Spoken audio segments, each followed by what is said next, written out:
Long years ago, I gave a talk here called What is a Business For? And it seemed to me, when I was in business, it was quite clear what a business was for. I worked for Shell many, many years ago. And I remember the managing director, one of them, coming down at our first day of our induction course. And he said, we have a very important job to do. We have to keep the energy of the world going.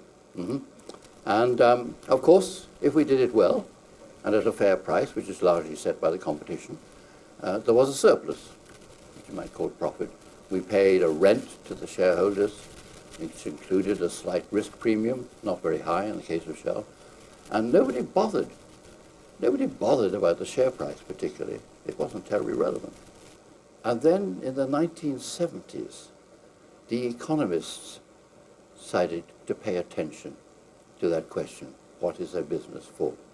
Particularly people at the Chicago School, led by Milton Friedman, or Uncle Milt, as they called him. And he said, on I think it was the 12th of September 1970, in an article in the New York Times, that the shareholders were the owners of the company, and that the directors and the managers of the company were the agents of those owners, and that the point of business and the only social responsibility of business was to make as much profit for those owners as possible. And then two of his younger colleagues, Mike Jensen and Bill Meckling, who'd gone to the University of Rochester, produced a paper in 1976 which spelt out what they call the theory of the firm.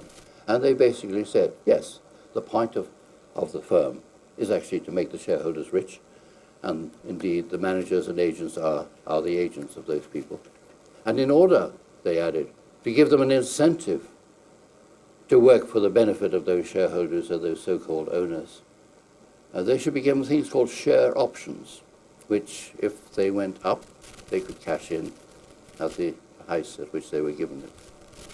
That was the start of the shareholder thing, and of bonuses tied to the share price. And the results were predictable, of course. Managers increasingly decided to increase the share price, which is very easy to do, to manipulate it by cutting out long-term investment and so on. And now 80% in America, 80% of senior executives' remuneration is tied to the share price through stock options.